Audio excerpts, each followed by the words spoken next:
Kami sudah melaksanakan sidang isbat dan diikuti oleh Ketua Komisi 8 DPR RI, Pak Ashabul Kahfi, perwakilan dari Majelis Ulama Indonesia, para pejabat Eselon 1 dan Eselon 2 Direktorat Jenderal Bimas Islam, para pimpinan Ormas Islam atau yang mewakili, para ahli ilmu falak atau astronomi dari UIN atau IAIN dan atau IAIN ya, perwakilan BMKG, Badan Meteorologi, Klimatologi, dan Geofisika, Badan Riset dan Inovasi Nasional, BRIN, dari Boska ITB, dari Badan Informasi Geospasial dan Planetarium Jakarta, dan tentunya juga diikuti oleh anggota tim Hisab Ru'yat Kementerian Agama.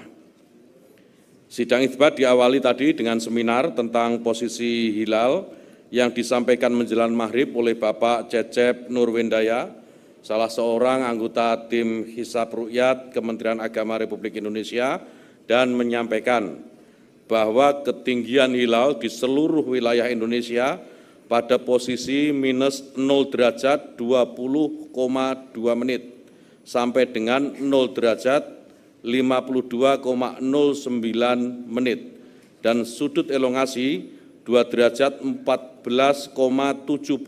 menit hingga 2 derajat 41,84 menit. Ini adalah posisi hilal berdasarkan hisab. Ini sebuah metode atau cara untuk mengetahui posisi ketinggian hilal, sehingga apakah dimungkinkan hilal itu dilihat atau tidak. Dan setelah maghrib tadi, sidang isbat baru kita mulai yang hasilnya akan saya sampaikan sebagai berikut. Kementerian Agama dalam menetapkan awal bulan Komariah, khususnya bulan Ramadan, Syawal, dan Dzulhijjah, menggunakan mekanisme sidang isbat untuk bermusyawarah dengan para pakar falak, pakar astronomi, wakil rakyat, Majelis Ulama Indonesia, dan perwakilan ormas-ormas Islam di seluruh Indonesia. Dasar musyawarah dalam sidang isbat ini adalah berdasarkan kepada hasil hisab dan ru'yat yang telah dilaksanakan oleh tim hisab ru'yat Kementerian Agama Republik Indonesia, serta dikonfirmasi oleh sejumlah petugas Kementerian Agama di daerah yang kita tempatkan tidak kurang dari 134 titik lokasi di seluruh Indonesia. Dan Indonesia bersama dengan negara-negara ASEAN yang masuk dalam anggota MABIMS, yaitu Menteri Agama Brunei Darussalam, Indonesia, Malaysia, dan Singapura, pada tahun 2021 yang lalu telah bersepakat bahwa kriteria visibilitas hilal atau yang dikenal dengan Imkanur Ru'yat, yaitu tinggi hilal 3 derajat dan sudut elongasi 6,4 derajat. Dan kesepakatan ini menjadi pedoman 4 negara MABIMS tadi dalam menetapkan awal bulan Komariah. Oleh karena itu, berdasarkan hisab, posisi hilal di beberapa daerah di Indonesia sudah di atas ufuk dan tidak memenuhi kriteria MABIMS baru, serta ketiadaan laporan melihat hilal. Sidang isbat secara mufakat menetapkan bahwa 1 Ramadan 1445 Hijriah jatuh pada hari Selasa tanggal 12 Maret 2024 Masehi. Ini kawan-kawan media sekalian yang saya hormati, hasil sidang isbat yang baru saja kita laksanakan dan kita sepakati bersama, dan tentu kita berharap mudah-mudahan dengan hasil sidang isbat ini seluruh umat Islam di Indonesia dapat menjalankan ibadah puasa dengan kekhusyukan.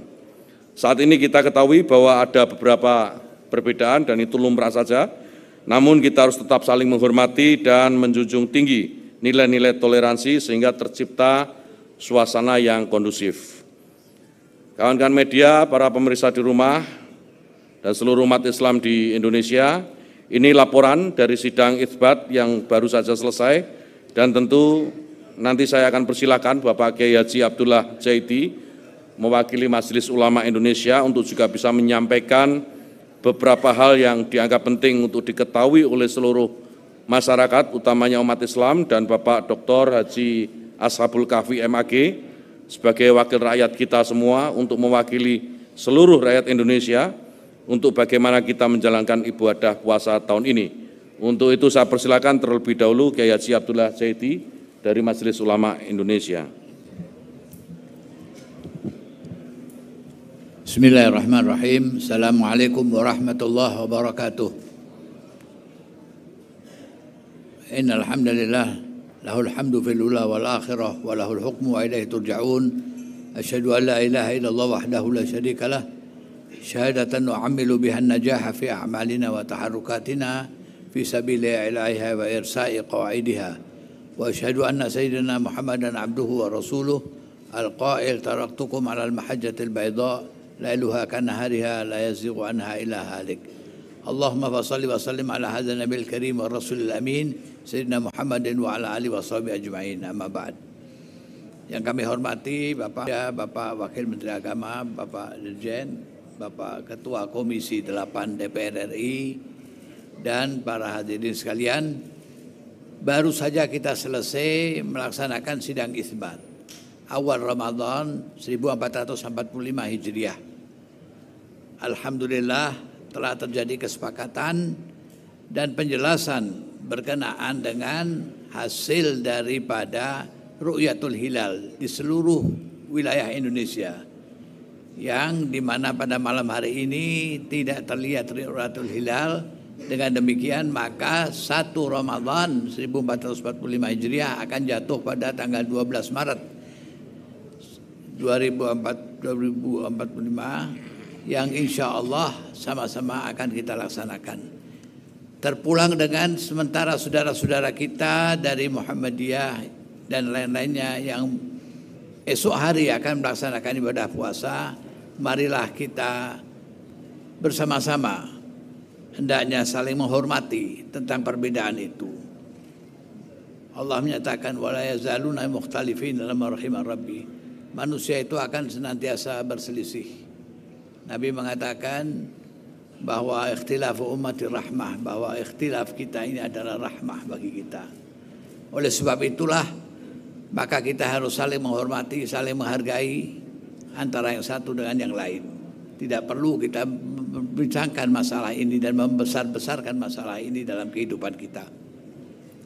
Yang kedua yang terpenting adalah di mana dalam ibadah puasa kita, marilah kita tingkatkan kesolehan ibadah kita Ramadan dengan puasa dan qiyam Ramadan dan sedekah, yaitu dengan kepedulian sosial kita juga, yaitu kepedulian sosial kita kepada saudara-saudara kita yang membutuhkan uluran tangan kita, fakir miskin dan lain-lain sebagainya. Yang ketiga adalah marilah kita menjaga persatuan ukhuwah Islamiyah, ukhuwah insaniyah dan ukhuwah basyariyah kita. Dan yang keempat adalah setelah pemilu ini marilah kita tetap bersatu, mengayunkan langkah bersama-sama membangun negara Republik Indonesia menuju Indonesia Emas 2045. Pada akhirnya marilah kita bermohon pada Allah Subhanahu wa taala, mudah-mudahan Allah Subhanahu wa taala memberikan taufik, hidayah dan inayahnya kepada kita, khususnya pemimpin-pemimpin kita dalam mengemban amanah kepemimpinan di masa yang akan datang.